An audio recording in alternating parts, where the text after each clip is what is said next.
चुनावी माहौल थप तातियो। नेत्रविक्रम चन्द विप्लवमाथि सबैको नजर। एमाले जितेको महानगर र उपमहानगरपालिकामा माधव कुमार नेपालको दाबी। सत्ता गठबन्धनमा एकले अर्कालाई गलाउने यस्तो रणनीति। झलनाथ खनालको निर्वाचन क्षेत्रमा जनसभा गर्दै पूर्व प्रधानमन्त्री केपी शर्मा ओली। अन्ततः नेत्रविक्रम चन्द विप्लवले चुनावमा भाग लिने गरे यस्तो तयारी। माओवादी केन्द्रसँग तालमेल गरेर जाने भित्र तयारी। एमाले महासचिवको कटाक्ष। अवसरवाद बारे जान्न प्रचण्ड र माधव कुमार नेपालको अनुहार हेरे पुग्छ। माओवादी केन्द्रका अध्यक्ष पुष्पकमल दाहाल प्रचण्डलाई आफ्नै ओडामा पर्यो आपद। टोलटोलबाट काङ्ग्रेसले भने रुख बाहेक अन्त भोट हाल्दैनौ। धोका दिएर काङ्ग्रेसका पक्षमा जानेहरूलाई फेरि जिताउने जिम्मा बोकेका छैनौ। एमाले नेता शङ्कर पोखरेल। उम्मेदवारी दिनु अघि पदाधिकारी राजीनामा दिनुपर्ने प्रावधान। सत्ता गठबन्धन दल एकातिर, एमाले एक्लै अर्कोतिर। चुनावी चटारोमा अध्यक्ष केपी शर्मा ओली। सत्ता गठबन्धन दलभित्रै मिलेन राजदूतमा भागबण्डा। अमेरिकी सेनाको कार्गो जहाज काठमाडौँ आएर फर्किएपछि सामाजिक सञ्जाल र देशैभरि तरङ्ग। अमेरिकी कार्गो विमान अवतरण हुँदा काठमाडौँमा तरङ्ग। कूटनीतिज्ञ लिएर आयो अमेरिकी सेनाको जहाज नेपालमा। फर्कियो सामान लिएर आएको अमेरिकी वायुसेनाको जहाज। एमसीसी पास गरे लगत्तै अमेरिकन सेनाको जहाज नेपालमा आएको भन्दै आत्तीय सामाजिक सञ्जाल परे फेसबुक प्रयोगकर्ता। प्रचण्ड भन्छन् जनयुद्धमा आक्रमणको तयारी गरे जस्तै चुनावमा पुरै तयारी साथ होमियौँ। कम्तीमा एउटा चुनाव र माधव कुमार नेपाललाई बाहिर राखेर लड्छौ। एमाले महासचिव शङ्कर पोखरेल। एमाले महासचिव शङ्कर पोखरेलको कटाक्ष। अवसरवाद जान्ने बारे जान्न चाहे प्रचण्ड र माधव कुमार नेपालको अनुहार हेरे पुग्छ। र नेत्रविक्रम चन्द विप्लवदेखि राजेन्द्र लिङ्गदेलसम्म चुनावमा होमिँदै यता भने अमेरिकी सेनाको विमानले 1200 केजीको के ल्यायो। यसबारे पुरा जानकारी अब हेर्नुहोस् पुरा समाचार।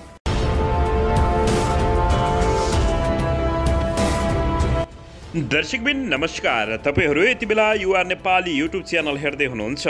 दर्शकबिन यदि हाम्रो च्यानल युआर नेपालीसँग अझै पनि सब्सक्राइब गरेर जोडिनु भएको छैन भने सब्सक्राइब गरी जोडिनुहोला। साथै साइडमै रहेको बेल आइकनलाई दबाउन पनि नभुल्नुहोला। दर्शकबिन तपाईहरूले हामीलाई कहाँदेखि हेर्दै हुनुहुन्छ, कस्तो अवस्थामा हेर्दै हुनुहुन्छ, देशदेखि हेर्दै हुनुहुन्छ या विदेशदेखि हेर्दै हुनुहुन्छ। दर्शकबिन यदि तपाईँहरूले हामीलाई रेगुलर हेर्नुहुन्छ भने रेगुलर र पहिलोपटक हेर्दै हुनुहुन्छ भने पहिलोपटक भने कमेन्ट बक्समा गई कमेन्ट गरी हाम्रो मेहनतको लागि एउटा सानो लाइक गर्न पनि नभुल्नुहोला। दर्शकबिन निर्वाचन कार्यक्रम सार्वजनिक गरेसँगै आगामी वैशाख 30 गतिका लागि तय भएको स्थानीय चुनाव माहौल थप तातिएको छ। यसैबीच नेत्रविक्रम चन्द विप्लव नेतृत्वको नेकपाको केन्द्रीय समितिको बैठकमा स्थानीय तहको निर्वाचनमा सहभागी हुनुपर्ने प्रस्ताव पेश भएको छ। शुक्रबारदेखि कपिलवस्तुमा सुरु भएको केन्द्रीय कमिटी बैठकमा महासचिव नेत्रविक्रम चन्द विप्लवले त्यस्तो प्रस्ताव पेश गरेका हुन्। प्रतिवेदनमा सरकारले घोषणा गरेको स्थानीय तहको चुनावलाई उपयोग गरेर पर्ने उल्लेख गरिएको छ। उनले पेश गरेको राजनीतिक प्रतिवेदनमाथि शनिबार बस्ने बैठकमा छलफल हुनेछ भने शुक्रबारको बैठकमा 69 जना केन्द्रीय सदस्य र 4 जना सल्लाहकारको उपस्थिति रहेको थियो। हिंसात्मक आन्दोलनबाट शान्तिपूर्ण राजनीतिमा आएका नेत्रविक्रम चन्द विप्लवको आगामी राजनीतिक कार्यदिशालाई चासोको साथ हेरिएको छ।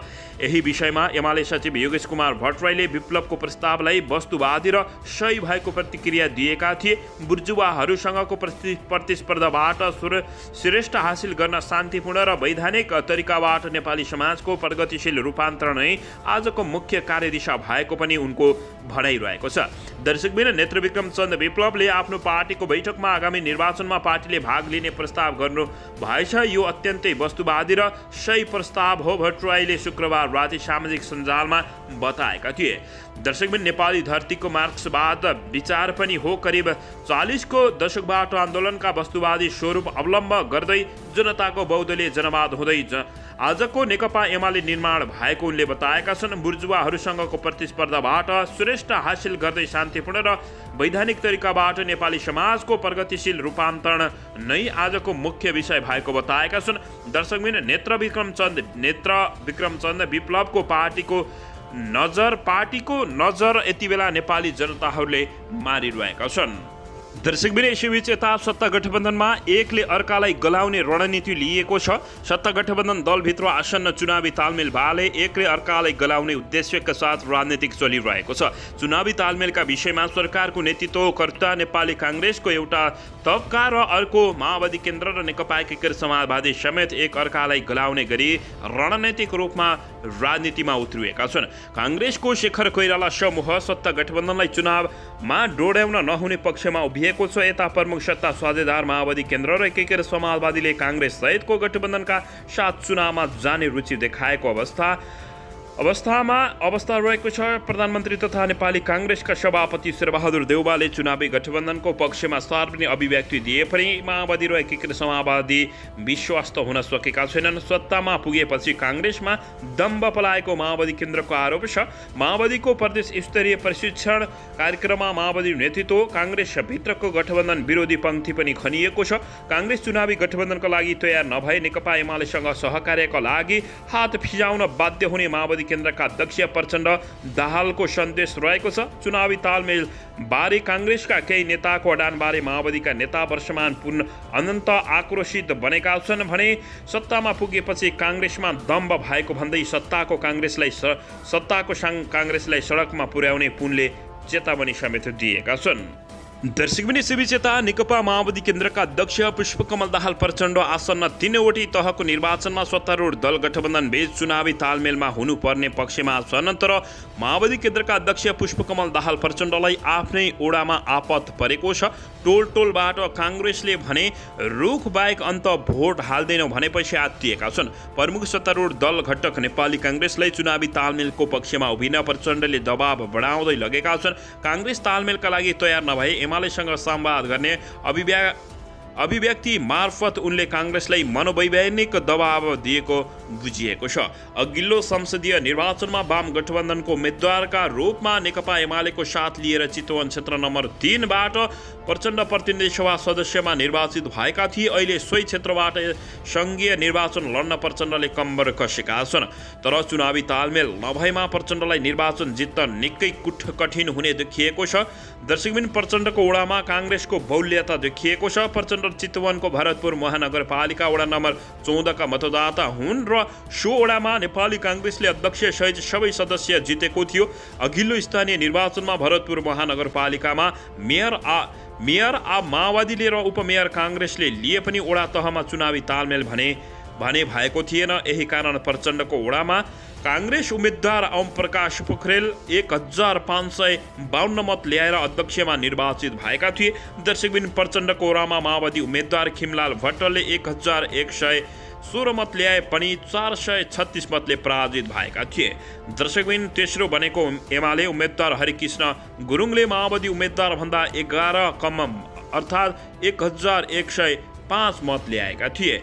दर्शकबिन पछिल्लो समय यति बेला नेपाल चुनावी मैदानमा र नेपाली नेताहरू चुनावी मैदानमा होमिसकेको अवस्था रहेको छ। दर्शकबिन यसैबीच यता भने स्थानीय तहको वैशाख 30 को निर्वाचनमा उम्मेदवारी दिनु अघि पदाधिकारीले राजीनामा दिनुपर्ने निर्वाचन आयोगको प्रावधान विवादमा परेको छ। बिहिबार राजपत्रमा प्रकाशन भएको आचार संहिता विषयमाथि टिप्पणी सुरु भएको छ। आचार संहिताका केही प्रावधानहरू भने समर्थन तथा विरोध चलिरहेको छ। राजपत्रमा प्रकाशित भएको स्थानीय तह निर्वाचन आचार संहिताको परिच्छेद 9 को 36 नम्बर वालवाला पदाधिकारीले राजीनामा दिएर मात्र उम्मेदवारी दिनुपर्ने प्रावधान राखिएको छ। 36 नम्बरमा भनिएको छ कुनै स्थानीय तह वा स्थानीय तहको स्वामित्वमा वा नियन्त्रणमा रहेको वा स्थानीय तहबाट अनुदान प्राप्त संस्थामा सुविधा वा परिश्रमिक पाउने गरी बहाल रहेको निर्वाचित वा मनोनित पदाधिकारीले स्थानीय तहको निर्वाचनमा उम्मेदवारीको मनोनयन दर्ता गर्नु अगावै बहाल रहेको पदबाट राजीनामा दिनुपर्ने माग गरिएको छ। उक्त प्रावधानमा सत्तारूढ दल गठबन्धन र प्रतिपक्षी दलको फरक धारणा आएको छ। सत्ता गठबन्धन दल बाहेकका दलले उक्त प्रावधानप्रति आपत्ति जनाइसकेका छन्। सत्तारूढ दलका नेताहरूले भने उक्त प्रावधानको समर्थन गर्दै बहलवाला पदाधिकारीले राजीनामा नदिई उम्मेदवारी दिन नहुने तर्क अघि सारिसकेका छन्। दर्शकबिन नेकपा एमाले भने उक्त प्रावधान विभेदकारी पूर्वाग्रही र हास्यास्पद रहेको बताएको छ। एमाले केन्द्रीय प्रचार विभाग उपप्रमुख विष्णु रिजालले स्थानीय तहको निर्वाचन लड्न जनप्रतिनिधिहरूले पदबाट अग्रिम राजीनामा राजीनामा दिनुपर्ने प्रावधानप्रति आपत्ति जनाएका छन्। दर्शकबिन उनले त्यसो भए प्रतिनिधि सभाको निर्वाचित हुँदा प्रधानमन्त्री शेरबहादुर देउबा र उहाँका मन्त्रीहरूले पहिले राजीनामा दिनुहुन्छ भन्दै प्रश्न समेत तिर्साएका छन्। दर्शकबिन अन्ततः उम्मेदवारी दिनु अघि पदाधिकारीले राजीनामा दिनुपर्ने प्रावधानमा सत्ता गठबन्धन एकातिर र एमाले भने एक्लै खडा भएको अवस्था रहेको छ।